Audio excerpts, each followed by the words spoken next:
Waxay ahayd maalin aad iyo aad u murugo badan, isla markaana Faadumo waxay ahayd xaamilo mid ka mid ah hablaheeda tayar weliba, isla markaana waqtigaas waxaa ka tegay ninkeedii.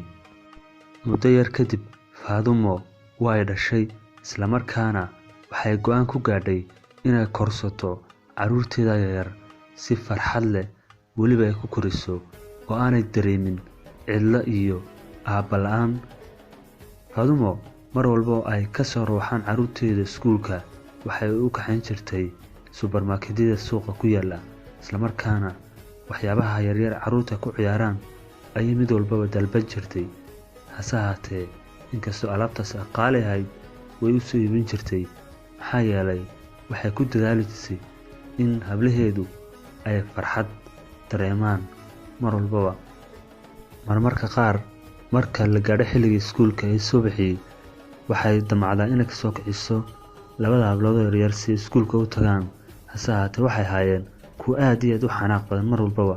Muddo yar kadib, hablihii yaryaraa way weynaadeen, hase ahaatee waxay la soo baxeen dabeecado aad iyo aad u qallafsan iyo weji aad iyo aad u xun, iyagoo hooyadood aan haba yaraatee wax qadarina aanay siinin.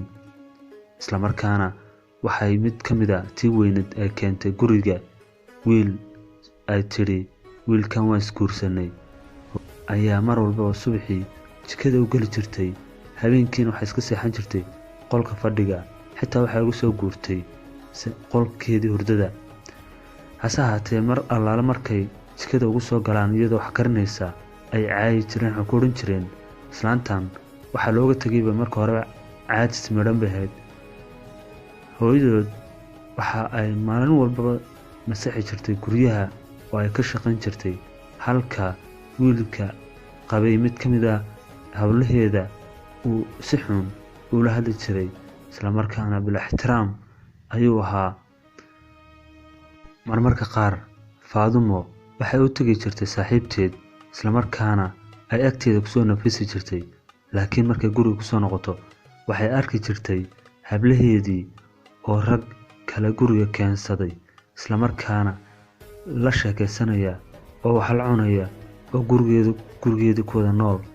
Arrinkaas waxa uu Faadumo ku abuuray cadaadis fara badan iyo bareshar xagga dhiigga, isla markaana waxay u tagtay dhakhtar si ay dawo u raadsato.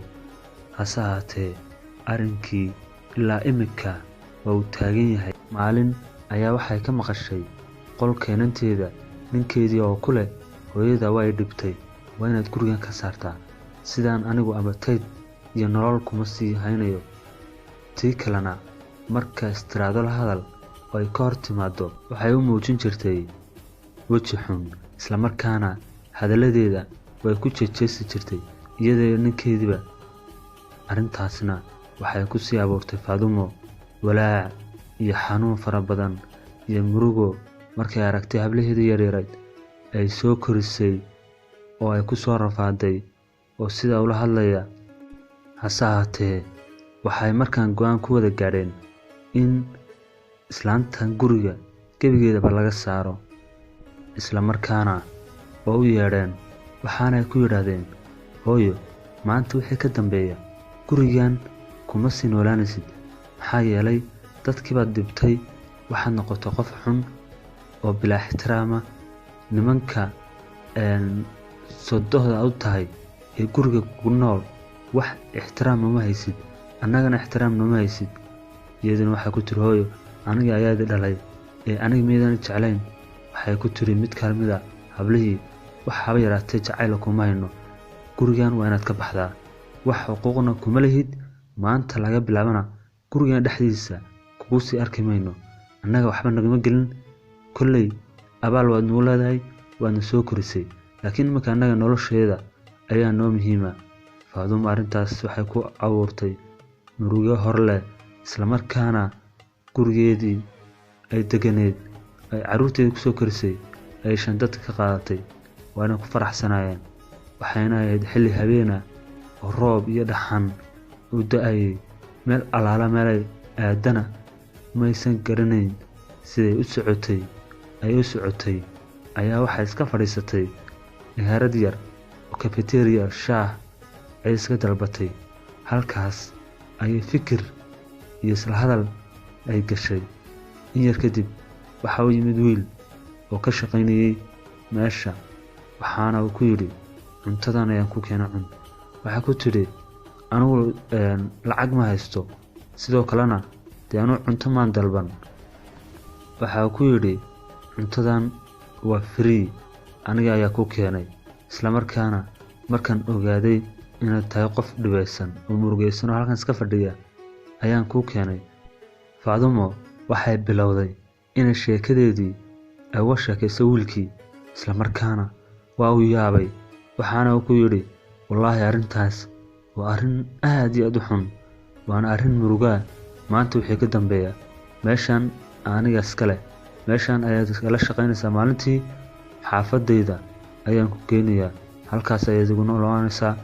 Saacadii Faadumo waa yaabaneed oo waxay lahayd wiilkan talow muxuu waxaasoo asxaana kuu samaynayaa. Markii guriga ay yimaadeen ayay weydiisay, waxay ku tidhi maxaad waxaasoo asxaana u samaynaysaa? Waxa uu yidhi aniga hooyaday anigoo yar ayuu aabbahay ka tegey, isla markaana hooyaday ayaa i soo korsatay, si wanaagsanna waa ii soo korisay, laakiinse way dhimatay 10 sano ka hor. Anigana waxaan dareemayaa cidlo iyo hooyo la'aan, laakiin waxaan doonayaa inaan xasuusto markaan adiga ku arko hooyaday. Xoogaa kadib dhowr cisho Faadumo waxay aaday qaybta maxkamadda ee cadaaladda, isla markaana waxay tidhi waxaa laga haystaa guri, xoog ayaana laga haystaa. Ma i soo dhicinaysaa walaal?